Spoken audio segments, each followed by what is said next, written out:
Israel और फिलिस्तीन के बीच की जंग अभी भी जारी है। लगातार अटैक और काउंटर अटैक हो रहा है। इस बीच जो तस्वीरें आई हैं वो डराने वाली है, वो काफी खौफ पैदा करने वाली है। ये तस्वीरें देख लीजिए जो मेरे पीछे चल रही है। ये हमास के टेरर कमांडर का हाउस था, ये वही उसका घर था। उसको कोऑर्डिनेट्स तय किए गए और उसे उड़ा दिया गया धमाके में। इजराइल लगातार काउंटर अटैक कर रहा है, एक के बाद एक लगातार हमले कर रहा है। इस बीच एक बड़ी अपडेट जान लीजिए, इजराइल में मरने वालों की संख्या बढ़ी है। इजराइल फिलिस्तीन युद्ध से जुड़ी ये बड़ी अपडेट जान लीजिए। इजराइल में अब तक 600 लोगों की मौत हो गई है। 100 या 200 नहीं, 600। आधा हजार के पास भी ये आंकड़ा पहुंच सकता है, क्योंकि जिस तरह से अटैक और काउंटर अटैक हो रहे हैं उस तरीके से ये बड़ी अपडेट आ रही है। 600 लोग अभी भी जो इसमें जान गंवा चुके हैं। इस बीच एक और बड़ी अपडेट जान लीजिए, इजराइल की लेडी सोल्जर का एक्शन भी आपको दिखा दे। हमास के आतंकी पकड़े जाने का एक वीडियो सामने आया है। इजराइल की लेडी सोल्जर ने उस आतंकी को पकड़ लिया गन पॉइंट पर। हमास के आतंकियों का वीडियो सामने आया है, कैसे लेडी सोल्जर ने पकड़ा है आतंकी को, क्योंकि लगातार इजराइल की जो सुरक्षा एजेंसियां हैं, जो पुलिस फोर्स है, वो अब एक्शन में। अब कैसे आतंकी को पकड़ा गया है उसका वीडियो भी आपकी टीवी स्क्रीन पर देख लीजिए कि कैसे। ये देखिए यहां पर आपको दिख रहा होगा, क्योंकि तस्वीरें विचलित कर सकती हैं, इसलिए हमने कुछ हिस्से को ब्लर किया हुआ है। कैसे महिला पुलिस ने पकड़ा है, लेडी पुलिस ने पकड़ा है आतंकी को, उसकी तस्वीर हम आपको दिखा रहे हैं। गन पॉइंट पर ये हमास के आतंकी रखे हुए हैं कि अगर थोड़े से भी वो दाएं बाएं जाते हैं तो गोली चल जाएगी, वो जान गंवा बैठेंगे। और उसके बाद की तस्वीरें देख लिए कैसे हमास के आतंकी को वहां पकड़ा गया है, क्योंकि जो इस जंग के दौरान, इस युद्ध के दौरान हो रहा है, जैसे पहले हमास के आतंकियों ने हमला किया था जब लोग सो रहे थे, जब लोग जगे भी नहीं थे, 6:30 बजे का वक्त हुआ था।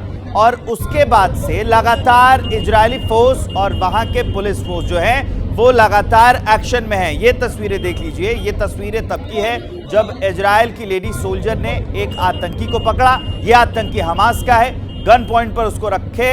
ये तभी की तस्वीरें हम आपको दिखा रहे हैं। ये बड़ी अपडेट हम आपको लगातार बता रहे हैं। और इस पर अभिषेक उपाध्याय हमारे साथ अमेरिका से लाइव जुड़ेंगे। Ashish Kumar Singh foreign affairs editor मेरे साथ न्यूज रूम से लाइव जुड़ रहे हैं। सबसे पहले मैं चलता हूं आशीष सिंह के पास। आशीष, जैसे ये खबरें आ रही हैं, ये संख्या जैसे बढ़ती जा रही है, 600 लोगों की अब तक मौत हो गई है, और एक खबर ये भी आई थी कि जो दूसरे देशों में रह रहे इजरायली लोग हैं वहां पर भी हमले होने लगे। ये काफी चिंताजनक है। जी हाँ, बिल्कुल। जैसे इजिप्ट में थोड़ी देर पहले हमको ये खबर मिली थी, अनफॉर्चुनेट इंसिडेंट की, उनको इजरायली नागरिक को निशाना बनाया गया और उनकी हत्या कर दी गई। निश्चित तौर पर ये कंसर्न का इशू है।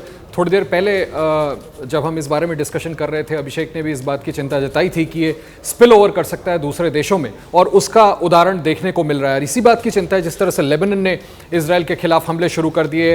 इजराइल को दोनों फ्रंट पे लड़ना पड़ रहा है। सीरिया बगल में है, तमाम इस तरह की कंट्रीज हैं बगल में जो इजराइल के खिलाफ पोजीशन ले सकती हैं, और ये हमले और बढ़ सकते हैं। ऐसे में ये जंग और एस्केलेट कर जाएगी। तमाम और दूसरे मुस्लिम नेशंस हैं, मिडिल ईस्ट नेशंस के, जो कि पैलेस्टाइनियन कॉज जो है 1967 के पहले जाकर के जो स्टेटस को था उसको मेंटेन करने का, उसकी पोजीशन ले रहे हैं। तो निश्चित तौर पर ऐसे में चिंता का विषय है कि अब जो दूसरे देश में इजरायली नागरिक हैं उनको भी निशाना बनाया जा रहा है। और मैं एक बात और आपको बता दूं कि इजरायली फौज जरूर रिटेलिएट कर रही है और वापस हमले कर रही है अपना बदला निकालने के लिए, लेकिन हमास भी पीछे नहीं हट रहा है। हमास की तरफ से भी उसी अग्रेशन से अभी भी इजराइल के खिलाफ हमले जारी हैं।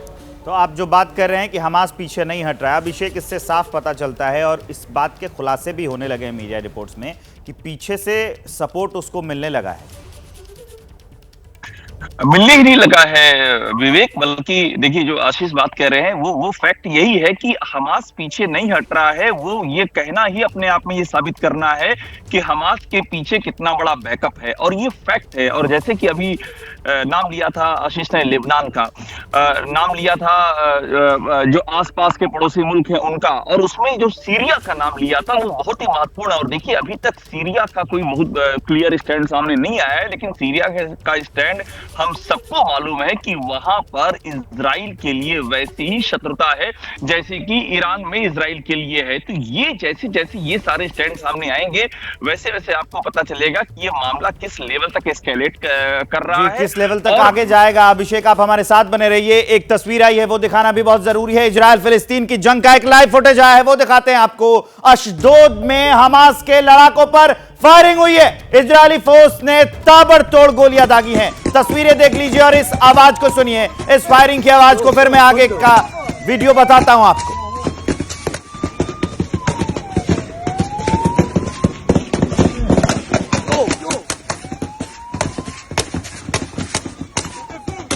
तो ये अशदोद में हमास के लड़ाकों पर जो फायरिंग हो रही है, इजराइल और हमास के बीच जो गोलीबारी चल रही है, उसका वीडियो सामने आया है, उसकी तस्वीर सामने आई है। इजरायली फोर्स ने ताबड़तोड़ हमास के आतंकियों पर फायरिंग की है, वो आपको हम दिखा रहे हैं। इजराइल फिलिस्तीन के जंग का ये लाइव वीडियो है, कैसे दोनों ओर से गोलीबारी हो रही है, कैसे दोनों ओर से एक दूसरे के सेना को, लड़ाकों को छलनी करने की कोशिश हो रही है। उसकी तस्वीर आप देख लीजिए, सुन लीजिए, ये दहशत का सायरन सुन लीजिए। कैसे पूरे इलाके में अफरा तफरी मची है, कैसे पूरे इलाके में दहशत फैली है, कैसे पूरे इलाके में लोग डरे हुए हैं, कैसे पूरे इलाके में ये हंगामा बरपा है, उसकी तस्वीर हम आपको दिखा रहे हैं। ऐसी ही गोलीबारी कई जगहों पर हो रही है और उसके बाद जो डरावनी तस्वीर सामने आ रही है, जो सायरन डरा रहा है, वो कुछ ऐसा होता है। इजराइल हमास युद्ध का लाइव अपडेट हम आपको दे रहे हैं और कैसे गोलीबारी हो रही है ये आपको दिखा रहे हैं। जैसे ही घड़ी का काटा दोपहर 2:30 पे आए, बबीता जी का दिल सास बहू साजिश के लिए मचल जाए। और ये है इनकी बहू, पूरे दिन ऑफिस की टेंशन हो जाए गॉन जब ये करें अपना फेवरेट शो फ्री टाइम पे ऑन। इनकी तरह आप भी देखिए अपना फेवरेट शो अपने टाइम पर और डाउनलोड कीजिए एबीपी लाइव ऐप अपने स्मार्ट टीवी पर।